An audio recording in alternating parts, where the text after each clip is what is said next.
All right, hey guys, we're here with Mike Moore. He's down at Sick Week 2024 down in Orlando today. He'll be going after the event's done. He's heading over to Freedom Factory. Mike, Yeah. hey, first of all, how you doing down there? Well, I can't get the truck to hook up just yet. I've been spinning the tires quite a bit, so I went too low on tire pressures. So I'm gonna raise tire pressures up. I went the wrong direction. Now, will that change with each track? It should not. Once I get it dialed in, it should just be fine.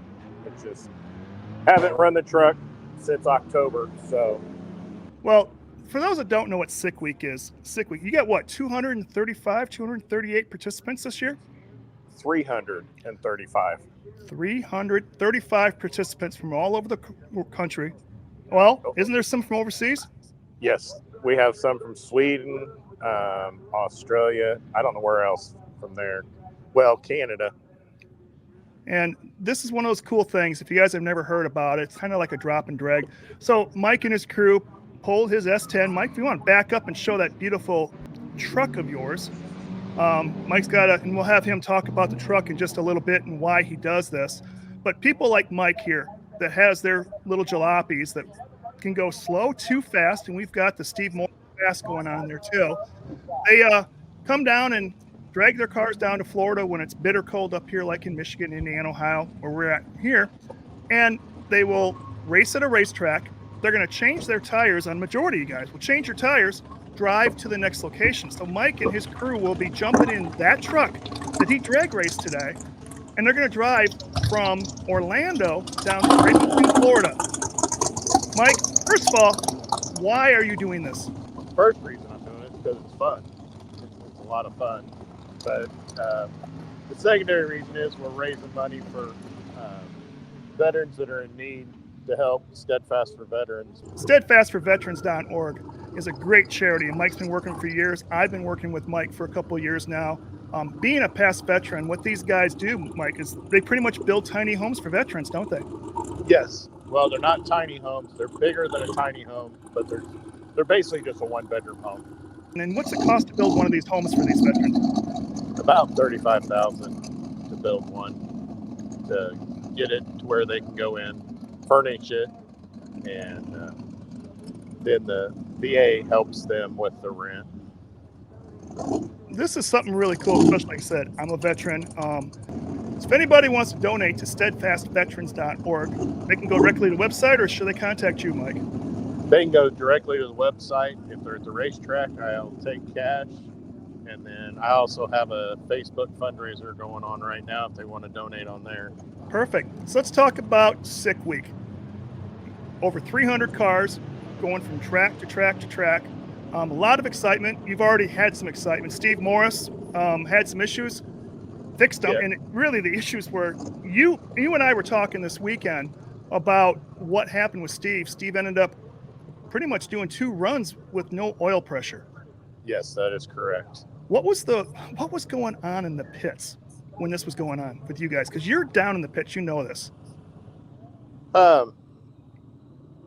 Basically, they were just going on about it business as usual. They didn't notice the belt was off of the oil pump until that motor actually, it did. When he got down to the big end, he went to start it back up, and it wouldn't turn over. So then I kind of looked at the videos.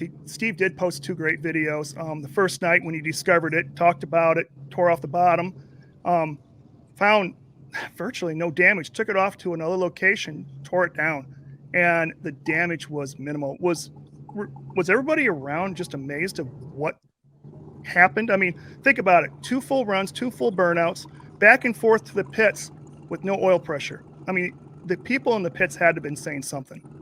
Oh, how can you not say something about it? I mean, it is just, you don't normally run an engine 1 pass with no oil pressure, let alone 3. Can you imagine you doing that? Absolutely not. So one of the things that Steve had for him is he was running RevX racing oil in his vehicle, which you do too. Yes. So that gives you the little satisfaction of being able to know that if something like that happens, you're going to be protected. Yes. No, that is very much so. I talked to Steve just briefly yesterday. I told him I'd talk to him more later in the week. Yesterday was kind of busy. Mm-hmm. And I said, I want to know more about it. He just said, RevX is the real deal. Yeah, we're going to try to get Steve on. Like you said, Steve's going to be really, really busy. I probably won't be able to get a chance to talk to him until he gets back from Florida. But we still got you racing. Steve had an accident after he got rebuilt the engine after pretty much using every part except for, I think he changed out some bearings. He used all the parts. They were in great shape. Yeah, it was amazing. I mean, when he pulled the first bearings out, I couldn't believe that they weren't just burnt up. Mm-hmm. And the videos are on Steve Morris Engines on YouTube. You can check all that out there. But let's talk a little bit about your runs today. All right, Mike, so day one, you got one run in so far today, right? Yes, one run in. I spun the tires basically the entire length of the racetrack, so I was about 2 seconds slower than I want to be.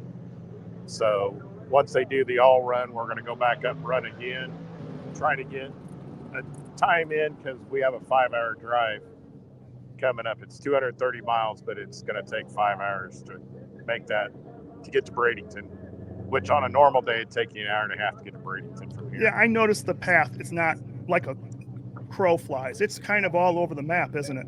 Yes, and you have to follow the map, the directions to the T. You have to go and take pictures at each stop, post them on social media, and then you have to, tomorrow I'll have to prove that I was at each one when I turn my time slip in to be legal. Okay, so hopefully you're going to do some footage when you're on the road, because that's got to be an experience just to go out there with 300 plus cars, drag cars. Now they don't have the drag wheels on it; they got their street tires on it. But a lot of these are built drag race cars on the highway, all at once heading down to a certain area. Yes, and then there's also what's called Sick Ward, which is kind of like Hot Rod Power Tour, which is just people's show cars that are following along as spectators. And I think last year there might have been 90 of them. There's probably well over 200 of them now. I mean, they are everywhere. It seems like there's as many Sick Ward people as there is drag racers. So this has to be a sight if you're on the highway, seeing 500, 600, 700 cars going past you, all drag race fans, half of them dragging a trailer that are some of the most beautiful vehicles I've ever seen. And then there's a couple out there. I've seen some pictures so far. I haven't made it down there yet, but I've seen some pictures, some crazy looking cars down there. Oh yeah, there's some crazy ones. There's one that a guy, it looks like a home built. It's a cross from a tractor to a top fuel dragster. It's got the engine outside of there's no body on it. It's all just bars everywhere and very little exhaust. And it just thumps all over the place as it's going by. And it's one seat. The guy's by himself, no top. So if he gets rain, he's going to be in trouble, but it'll be fun. So what are the rules for, kind of getting into Sick Week? We understand that you have to drive the car that you're racing from track to track, but is there anything you can do between the races? You can do whatever you want as long as you follow the route anywhere, but only you and your passenger can actually work on the car. They said don't even have someone hand you a Coke if they're like in Sick Ward. If you go into a store and buy a Coke, that's fine, but they're like, don't even get it where it looks like somebody's helping you work on your car. As the week progresses, you're going to go, as you're traveling, more cars are going to break down. Do more cars break down on the way to the track or at the track? It's about 50-50. There's probably going to be 15 or 20 that might break today.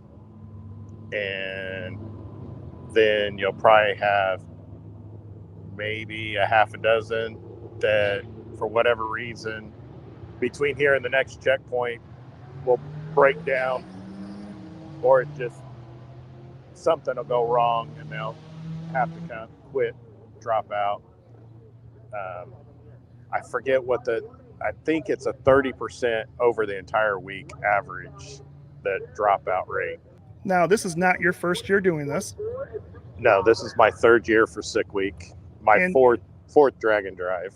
So 3rd week for sick week. Let's talk about sick week. That's what's going on right now. How far have you made it? Have you made it to the end yet? Yes. The first year I made it all the way to the last racetrack, but I did a test and tune the night before the last day, and I blew the rear end out. So technically, I made it the entire week. I just didn't finish. Okay. And then last year, yes, I made it the entire week. So I actually survived.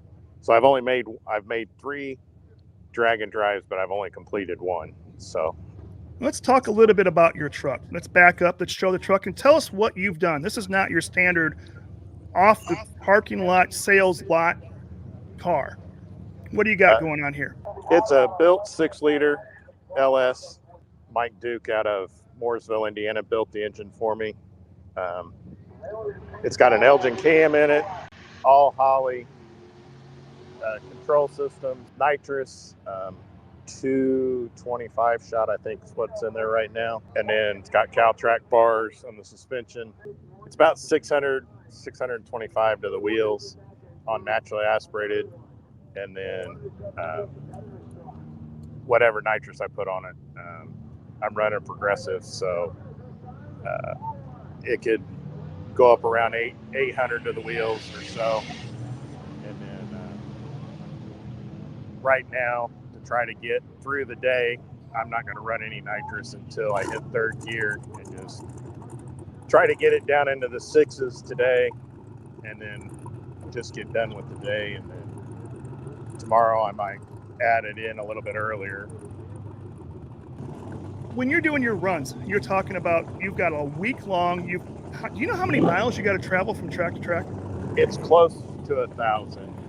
So, it's not quite 1,000, but like today we got to drive 235, 240 miles. It's about 200 miles a day. Sorry, they just called us to the lights. not a problem, Mike. So what we're going to do is we're going to let Mike go for right now. Mike, first of all, be careful out there. We'll talk to you again tomorrow, and then we'll have another video posted. If you want to check out Mike, and go to Facebook on Mike Moore. I will put a link on there to Mike's site. One of the cool things Mike's doing, he goes live. So as soon as we're going to turn this off, he's going to turn his phone on, and he's going to go live as he goes up to the starting ring, through his Dragon, back to his pits. So first of all, Mike, we know you're safe with RevX in your car. Yes. Be safe on the road, and just first of all, have fun. I know you are. Yes, as long as it hooks up, I'll have a smile on my face. That's for sure. And I know that you're going to contact me later, tell me how you are. Yep. Just go out and have a fun run, everybody. Go to check out Mike Moore on Facebook. I'll put his link down below. Don't forget, RevX is what makes him do this. We're going to talk more tomorrow about what drives him to do it. We talked about the charity and stuff like that, but Mike's doing it for fun. But why did he decide to do this? Why did he build this car? And can anybody do this? So we're going to do that tomorrow and the rest of the week. So everybody, we're going to check out of here. We're going to go watch Mike do his run. I'm going to go on his live and do it, and then we'll have this all posted later. Thanks, guys.